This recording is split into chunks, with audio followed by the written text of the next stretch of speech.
Hello, everyone. Today I'm taking a look at Brazilian Drug Dealer 3. I opened up a portal to hell in my favela, and now I need to close it. Help. Or something like that. It's a full run-on long title. So, of course, I found out about this game through the internet, and, yeah, it's definitely very interesting and honestly very fun. It's a solid game, and I think that's what makes it funny is that despite it being a solid game, I think the dev having a good design and understanding of how FPS shooter design works, he decided to make the worst designed game possible. Well, not the worst, but he tried to make it look as broken and as bootleg as possible. It's like a parody of a bootleg. I think the real comedy and humor comes to this game in a phrase that I would call obnoxiously absurd, where everything is just over the top and maximized. From the soundtrack, the design, it's like, oh man, like, you get the shotgun, but then like you get 2 golden double shotguns, and like so good, man. Like, you have to trust me, man. Like, it's crazy, so cool. It's like, and the results screen, by the way, is this incredibly high BPM, like bass track. Like, half the jokes in this game are incredibly loud and fast music, where it's bass boosted to the point where it's distorted beyond recognition. It's legitimately really funny, though. It's like playing a YouTube poop. It's like a living shitpost. It's really amazing. And yeah, no, I understand how games can have humor in them. And it's funny, though, because there's about 25 or so levels. And by the way, the entire game is based around a version of Quake. So that's pretty much the same kind of gameplay that you're getting here. And throughout most of it, you basically you kind of adapt to it. So what actually becomes very funny, loud, obnoxious music initially actually gives way to actually interesting gameplay mechanics. For example, there's a couple levels where you have zero gravity engaged and you're kind of floating around the map. There's another level where it's a giant skate park. And so what kind of draws you in at first as this really absurd, obnoxious experience transforms itself very naturally in a way that most FPS shooters would have to do. So yeah, it brings you in with novelty, and then it eventually takes the foot off the gas and actually does very fun, interesting, progression-based things. So yeah, at the end of the day, this is a completely competent, well-designed, well-made game. Just it's made to look like as obnoxiously broken and as dilapidated as possible, which is where the humor comes from. In fact, the very first screen that you open to play the game is so absurd and ridiculous. It's like this. I think the term is deep fried or hyper fried image of like this Brazilian looking Roblox character or something, and the default setting is set to simplified Chinese. Like it absolutely does not care at all. and I love it for that. And again, it's a very competently made game. So you have certain things where it's like it has the image of a broken, cheap, poster, but on the underneath, the mechanics are all functional. So, for example, like the progression of the weapon system. So you have your traditional style of, you get a single shotgun, then double shotgun. You get, dual SMGs, then you get an AK. And so you just takes, this ammo type weapon, and then it gives you an upgraded gun every couple levels or so until you finally max out your full arsenal. And then it does something interesting where it gives you like a different ammo type or different alternative even to that. So you have a third type, and in this game it's the Guanara soda cans that I've seen, and I've had them before, and I don't remember them being very good. But it's essentially it's an agave style sweetened soda, I believe. And so you just have a gun that shoots those basically for the most amount of damage for your rapid fire weapon, which is again really ridiculous and funny. Also, other things, the main health pickup is like pistache and sugarcane. I'm not exactly sure what it is. Like this whole thing, by the way, feels like a cultural exchange where you're learning certain ideas and themes. I feel like this is someone's actual idealization of Brazil, but in a chaotic, drug-infused method where it's just a lot of random stuff.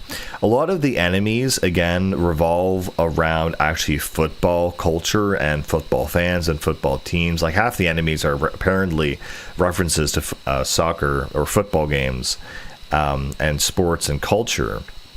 And it's really interesting because there's not exactly a bestiary, but there's like in the main menu, it lists out all of like, you know, the characters and even the guns and their descriptions, and they're really funny. And what I really love is that when you get the double barrel or the dual wield double shotgun, you know, is doing twice as much damage as the normal shotgun, like the Doom Super Shotgun, but like you have two of them and they're both gold plated. Like just the idea of just opulent, tacky, garish hood culture being embodied in a game. Like I just love it so much. And then there's like little tutorials where they have the most again ghastly signs where it's explaining like even how to save. Like, okay man, like you gotta listen to me man, like in order to save the game it's like retro old school, so like you gotta press, you know, escape and then go to single player and then click save game. But like trust me man, like once you save your game it's gonna be like so good, it's gonna be so good and so nice. And like it's everything is overly positive and broken is the way I would describe it, and that's really embodied from the very first image and icon of the game, which is Mit Aya, who is apparently, and they give the demo for this guy, is that he apparently is this 70s famous kind of Brazilian pop singer or folk singer or something. So I don't know, I'm imagining in my mind something similar to like a Jimmy Buffett kind of guy, but Brazilian. And so, and the story goes, and by the way, you'll never understand the story until you read the section in the single player menu called story, which is apparently you were trying to resurrect this 70s pop star, and instead you accidentally opened a portal to hell, and you're also a drug dealer, and so now you have to go through these levels and essentially repair the world. There are also 2 prequels to this game. I'm wondering what the story was in those, but yeah, this is really something that is a parody of a parody. It's a parody of a bootleg and I guess Brazilian mod culture for Quake mods, which is again a world that is completely foreign and bizarre, but very, very interesting. And so yeah, you have Aya's face as like the main icon, and he's always smiling. And what I love about it is that his picture is put up throughout the entire game. Like it's just this middle-aged man that is heavily compressed and pixelated who is smiling back at you. So those are the 2 kind of main themes that Brazilian Drug Lord number 3 kind of works around with. And you know, you do learn some Brazilian you know, language and some culture. For example, you find out that the actual name of the game is like Avajueros no Transversos or Trafiqueros. So a Trafiqueros is actually a drug dealer, a trafficker, which is kind of an interesting nuanced term. But yeah, so you're going to learn a lot of things about Brazil tacitly. I think my favorite and the most bizarre weapon in this entire game is probably the mobile payphone booth, where it's a payphone booth that I guess is for short, cheap calls that is still in use today in Brazil.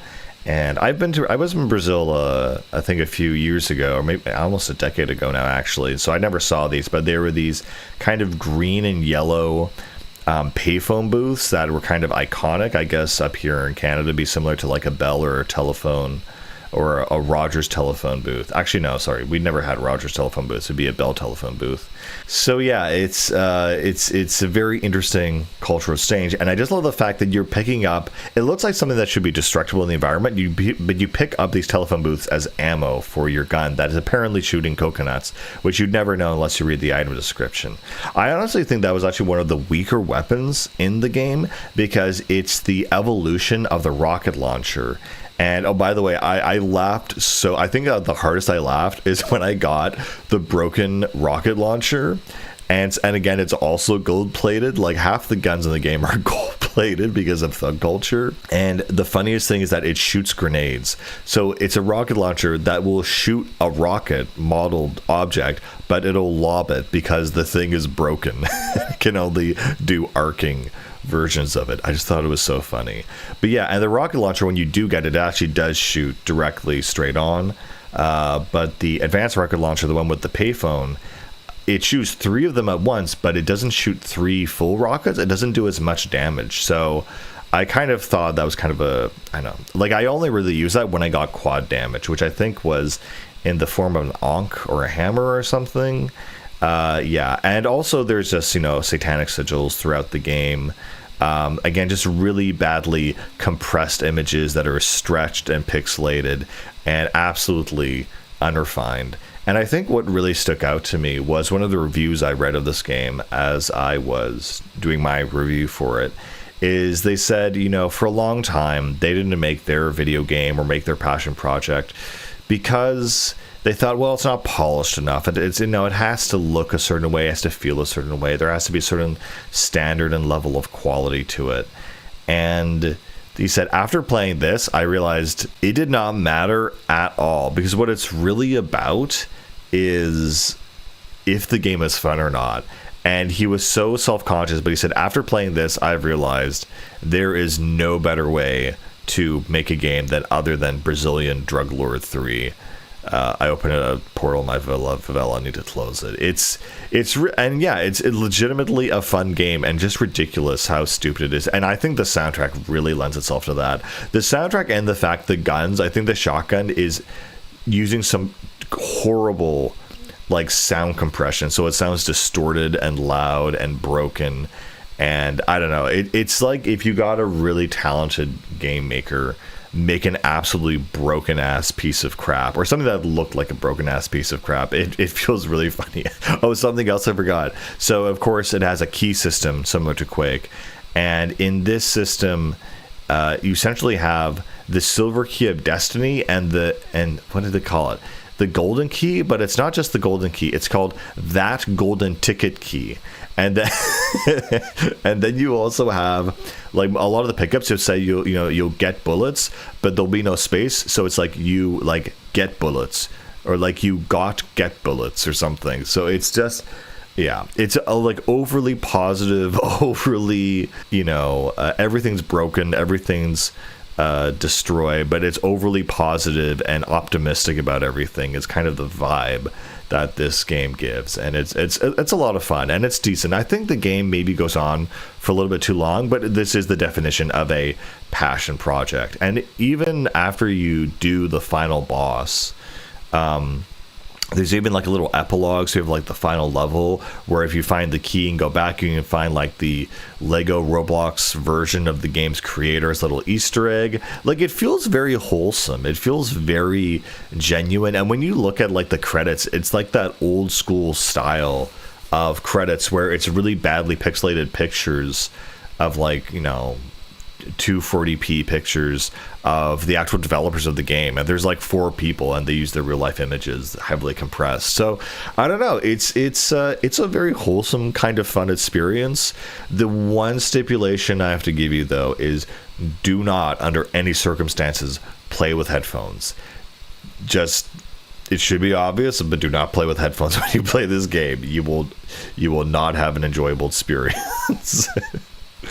Anyway, but yeah, if YouTube poop and loud noises were a video game form, this would be it. This is a YouTube poop style video game.